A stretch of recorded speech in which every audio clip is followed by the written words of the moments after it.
Yes, hello, and welcome back to Start Development TV.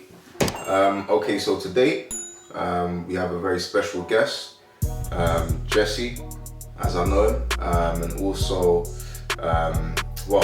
founder and CEO of Holistic Village, which provides CMOS. Am I saying that correctly? Yeah, CMOS and many other natural products. Yes, it's all about natural products, exactly that. So the sector that you'll kind of find yourself in being in is the health sector. Yeah, definitely, man. Natural health, food sector, just holistic products, holistic wellness, natural wellness, and just living a natural lifestyle. Obviously, on the surface, the main things is the physical aspect, physical activity, living off of the land, so natural foods, clean water, just everything natural. But then also on a deeper level, on a mental stage, keeping your mindset healthy, keeping your mental state stable. Okay, I'm gonna stop you there, just so that before we get too deeper, we understand where we're coming from. How do we know each other? How do we know each other? Where do we meet? Boy, in the distant year 2000, the turn of the new millennium. Yeah. Way back. 2000, year 7.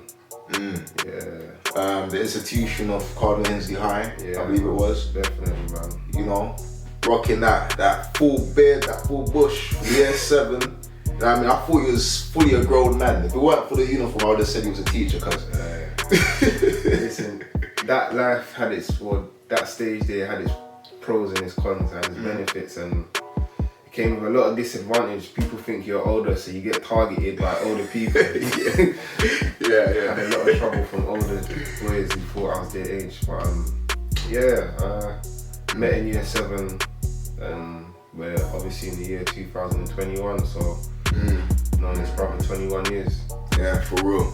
Good. Obviously, going to different colleges and universities and everything else, still kind of kept touch. And obviously, had our times when we didn't talk and that. But I wouldn't say we didn't talk. It was just, like you said, life innit? Yeah. He was in college and there, I'd moved out the area. Yeah. It was a different path, so I wouldn't say we didn't talk. It's just, because that seems like, there was a friction. It's never been a friction. No. It's never been a friction. It's just life, But I guess that's the beauty of life. I'm only 32, we're only 32, but thanks. There's been there's been like a wealth of experience that we've both had, and an intertwining of life. It just is the beauty, here we are, again, this is like a new beginning. So we've known each other 21 years, but this is a new beginning, just like going back to when we first met, that was a new beginning. So just reflecting back, it's amazing how, as you said, kind of like we went up on our own paths, and it's like our paths are now not collide. I don't want to use the word colliding, but our paths are now aligned. It's realigned again. That's the word. It's realigning again, and in such a way where we're gonna build something new and prosperous in terms of the wealth of knowledge is gonna give inspiration that it seeks to give. Yeah, of course. I understand that, and one of the things that we definitely have kind of realigned on is the whole concept of building businesses, understanding financial wealth, and also, trying to understand the kind of commerce landscape now and the opportunities which it affords us in helping us along our way to become financially stable, all free. Definitely. Or there's a lot of wars there to help us to build something that we can kind of scale and market in the way that we see fit, which can benefit people as well, because that's what we're about here on Stern Development TV. On that point, I also just want to touch on financial freedom, because I feel our generation is like a unique generation. We're kind of like the fence sit our generation, in the sense of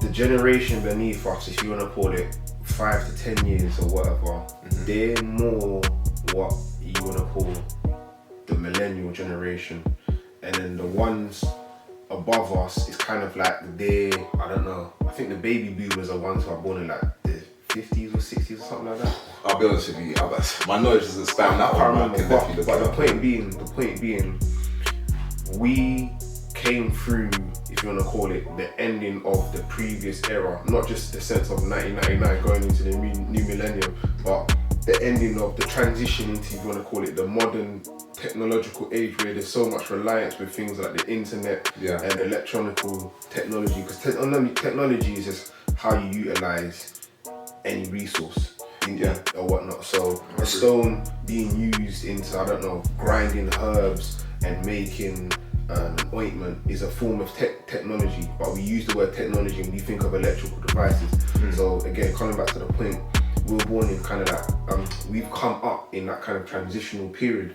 So coming into that, this aspect of financial freedom, when we were younger, things like this, there was no concept like financial freedom, and the way now you can like start up your own small business and scale and actually become financially free from a job.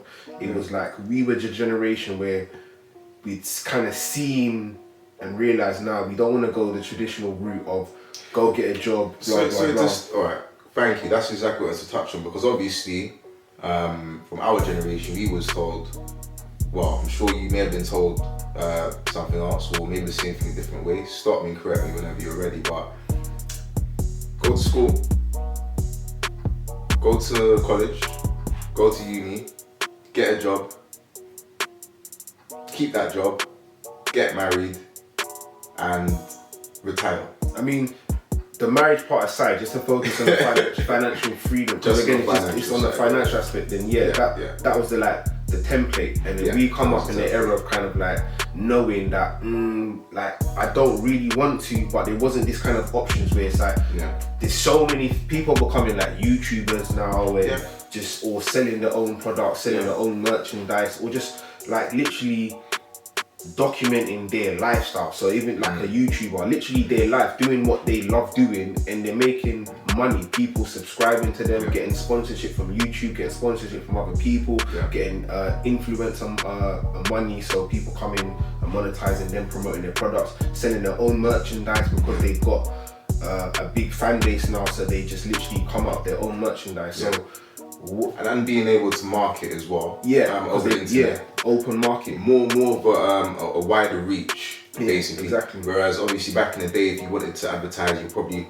go to a newspaper. You have to go through someone. Now there's much more direct to consumer access. So it's like where we came up in that transitional period, that transition from you got to go through the middleman. So many, I mean, we can talk about stocks where back then it's like you got to go direct to a broker, open up an account, have a minimum made $2,000, $5,000, whatever. Now you can start from your phone in your bed. So it's like literally with internet access, and you can start from your bed. So it's like where we were in that key point, whereas when I speak with people who are like in their 20s kind of now, it's like they more got exposed to a lot of this stuff in like their teens. So now it's kind of like it's at their fingertips, very easy. They're the ones like they're blowing up quick. So are you saying that nowadays the younger generation are more attuned to wanting to work for themselves? 100%. I'll definitely say, because I mean there's that exposure a lot more. Through social media and all of that, these memes or whatever. Like say for example, I started a group, I'm not going to give the names because I want to just keep it close, but I started a little WhatsApp group chat with my son, my 2 nephews and niece, and the whole aspect. I saw this post about 30 how to become a millionaire by the age of 30, something like that. Or what have you, and would be nice. And as much as it seems like, again, like it would be nice and it might be seem a bit far-fetched, it's like it's very possible. It's very easy and very simple, especially if you start young. So then I said, you know what, I started a little WhatsApp group chat, and I've just been like dropping little gems in there, little things to try and get them onto, and trying to expose them to a lot of this knowledge that us in like our 20s and 30s were kind of like scrambling around and trying to implement now whilst we're working, some of us are working a job, some of us are like parents, some of us are trying to find a job, some of us are just struggling, whereas these are children who their respective ages are between 12 and 15, so they don't have responsibilities, none of that. These things. So what you're saying is like planting the seed young. So yeah, but at the same time, not just planting the seed, I'm giving them an awareness because they're at an age now where they can understand these concepts. They're not too young. Like my second son, he's 8, and my daughter, she's 5. She's going to be 6 in 4 days. But the point being, they're of that teen stage where they can understand these concepts easy because they can look at the real world and they can see, this is how it applies. Whereas my second son and my daughter, I can teach them these concepts, but they can't really see how it applies in real life. Whereas them being in secondary school, even little basic things, them having to pay for transport, having to pay for food maybe on their lunch break, it's giving them awareness of like the value of money. So that even when I'm teaching them little concepts like compound interest as an example and that, they're able to see in the real world, it's applicable. Yeah, the applicability. Yeah. So it's like they can actually start implementing. Like for example, my son posted a TikTok video where this guy was talking about how to make at 13 how to make £1,000 in a month, and it was basically get your parents to get you a pressure washer and then go around knocking on people's doors, asking to wash a certain amount of cars. And it's not about the making £1,000, but it's the point of them breaking down. If you just say, alright, go make £1,000 with the washer, it might seem overwhelming for someone 13. But when they've broken it down, okay, if you knock on X amount of doors and you get X amount of no's, which is also good because it teaches them the value of persistence and resilience and knocking until you get the yes. That's what they said in the video. I'm just paraphrasing. Okay. But then they get X amount of yeses, they charge X amount of price. If they do this X amount of times per week, at the end of the month they will have X amount. And then they've watched it and then they can now start realizing, that's how I can charge £7 and I can make 1,000. Whereas if you just say £7, they think, that ain't make, that's 7. If you think £7, but you do that 10 times, that's £70.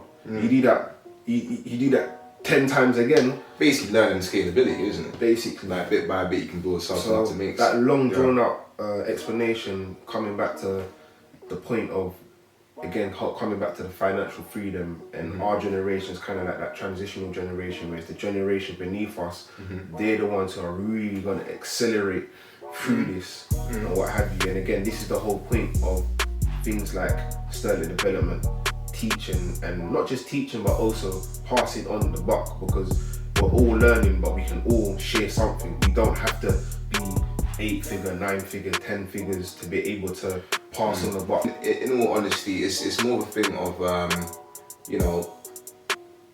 providing some content for people to kind of realize and understand that there's various ways of utilizing media, utilizing the technology at our fingertips, because we've had conversations about this a lot of times. Instagram, there's a lot of videos, rappers, gangsterisms and whatnot, which we had our time, when we was on that trend and everything else. But obviously as you get older, you become a little bit more wiser in what you like watch, what you kind of research, what you listen to. It can play a very large role in your mindset. So yeah, like technology and understanding how to kind of like pass it on to the young generation as well is always a beneficial tool in propelling the young generation forward, not making them make the same mistakes that we did. Exactly. Yeah. Exactly. Yeah. So at the same time, like